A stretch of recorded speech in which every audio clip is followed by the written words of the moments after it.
Welcome. Hope we have a nice conversation. Nice to meet you too. Come on in.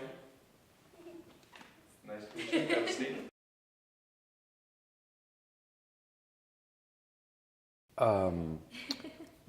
Well, colleges are always changing and growing, so President Murray of 2015 was doing a lot of things differently than 2005 and 1995, so things will be, a lot of evolution and a lot of changes. It has to be in higher ed these days. But certainly I don't come in here with any agenda of, looking to do things differently than Dr. Murray did. I'm still getting to know Marist and figuring out what our best opportunities are and what things I think might need some change. And, that'll be an evolving process.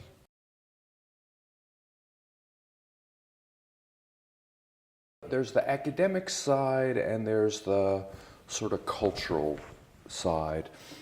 On the academic side, that's where I really am taking my time. We're in a strategic planning process now, and that'll conclude next November. And that'll be an important milestone, and in that document we'll have 5 years laid out in terms of what our major goals are. Are there new programs we're looking at? Are we going to look to do, so for example, we may try and get a bigger presence in New York City. We may try and add new degree programs. We may try and do more online programs, things like that. On the campus side, I'm still getting to know the students and what they want and what they think ought to be changed. So, for example, this is an incredibly beautiful campus, but I've had a lot of students tell me they wish it were a little sort of less structured, there was more informal space and things like that. So I want to look into some of those things as we go forward as well.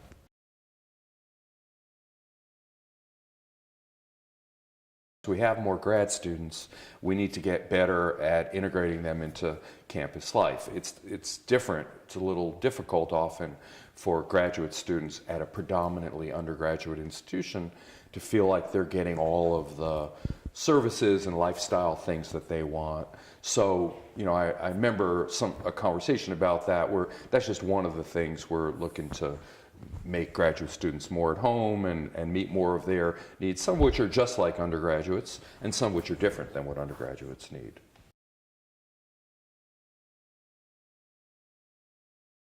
Sort of user-friendly lounge recreation areas. A lot of student lounges, a lot of student unions at colleges have bigger spaces where people can just hang out, relax. Maybe there's pool or ping pong tables. Don't quote me on that. I'm not promising anything, but things like that. I think we're starting to look at.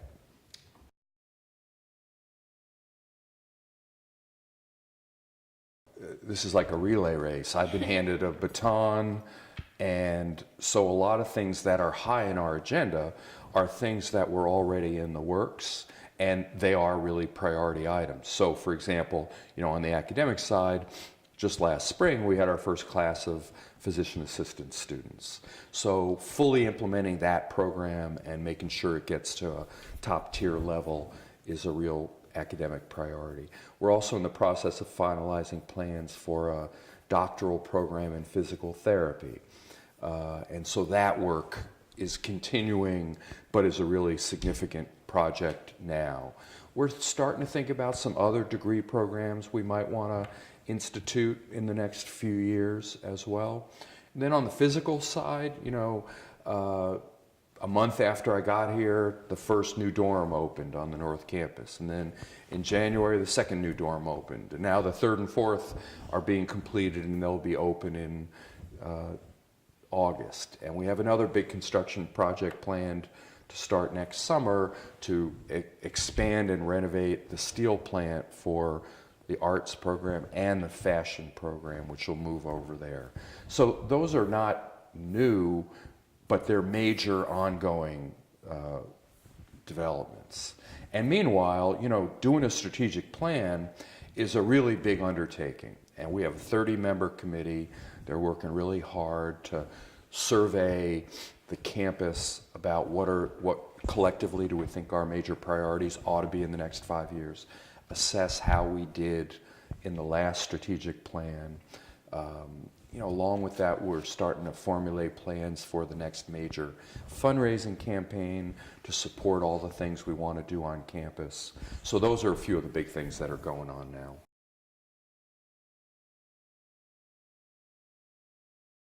There's a lot of offices and functions on campus that are tight on space.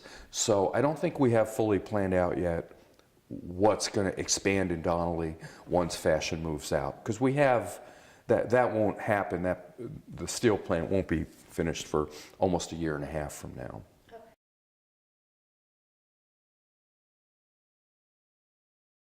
Yeah, absolutely. First let me say Marist has made a lot of progress in diversity in the last 5-10 years. As I understand it, the current freshman class is the most racially and ethnically diverse in the college's history, and we've grown in socioeconomic diversity, geographic diversity, and I want to continue all of those things. I want to continue to recruit really talented students from underrepresented groups and see more of them enroll here. That means we have to do more and better recruiting. We have to have more and better support services. There's a lot of attention these days to the difficulty of low and moderate income students, whatever race they are, to get high quality education. So we'd like to be more diverse that way. I also really want to focus on faculty diversity. So in the next 5 years, I really hope to make some significant progress there.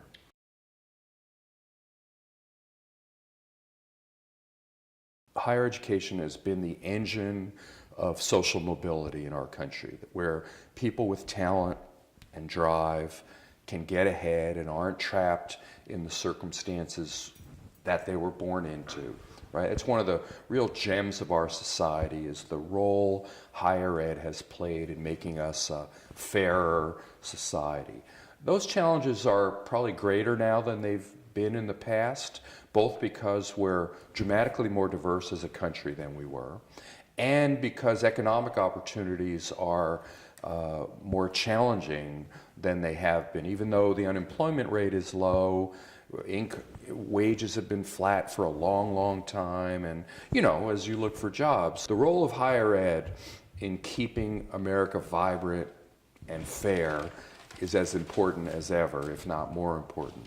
So, as institutions that care about making that kind of contribution, it's really important for us to redouble our efforts to have access to people from all different backgrounds, people of all types, and to the extent possible, have financial resources matter less in them being able to get this kind of education.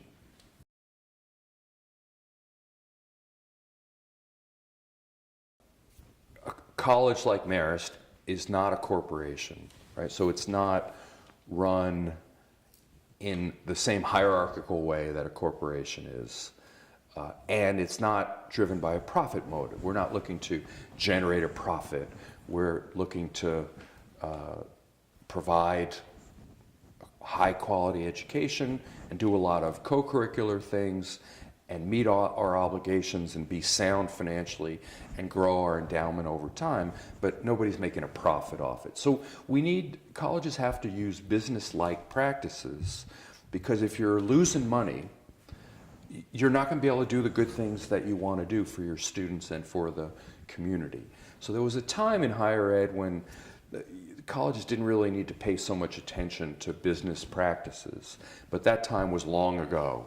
And these days, if you read about higher education, there are colleges every month that are either failing or at risk of failing. And those are not fun places to be a student or a faculty or staff member at. So Marist has been run exceptionally well from a financial standpoint, and we need to continue that. We need to only do what we can afford to do, and we need to look to grow our resources through new programs and charitable giving so that we can do more and more over time. So that's, we have to be businesslike, but we always have to remember that our business is not making money, our business is higher education and all that goes along with it.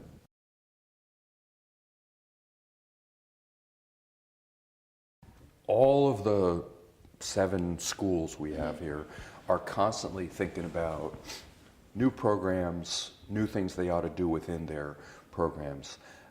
And that work is ongoing, and there will certainly be significant additions or changes over the next few years. In general, when we were talking about the role of trustees and alumni, it's important to remember that faculty have a really important role in the governance of the college, like they do at most colleges. And most importantly, the faculty are deeply involved in the development and approval of any new or significant change to academic programs. So, presidents and vice presidents don't sit here and say, okay, this is what we're going to do with the academic program. Most of the initiative for that comes from the academic side of the college, from the vice president, deans, and faculty at the schools. Now, in the course of our strategic planning process, we're working together, a lot of faculty on the strategic planning committee, we're working together to develop sort of high-level goals and strategies for what we want our overall academic program to look like. But in terms of, what's going to change in the School of Communications, for example, that's going to really be more a ground-up project from the faculty and dean in the School of Communications, who knows way more about what students studying communications need than people sitting over here or on the Board of Trustees.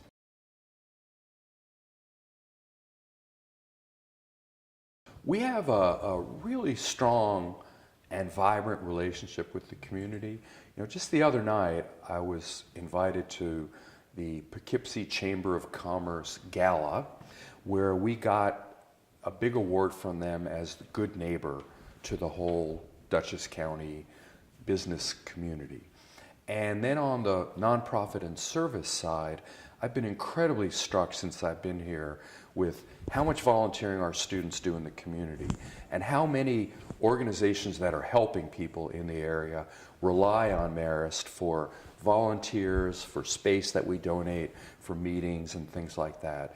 So, I know often students feel like we're in this bubble and don't interact with the community, but I have to say, coming here new, I think people greatly exaggerate the nature of that bubble. Obviously everybody in college, every college I know, people spend most of their time at the college and in college-related activities. But our students, faculty, and staff and alumni who live in this area at least have tremendous interaction with the community, and we're an incredibly valued asset. People love Marist throughout the Hudson Valley because of the things that we help them with on the business side, on the nonprofit side, on the service side. So, we're always looking to do new things, and a lot of those ideas come from students. Students are always coming forward with ideas about volunteer connections, and sometimes educational programs develop. So we always want to do more. We always want to expand our role in the community, but it's a real strength of this place already.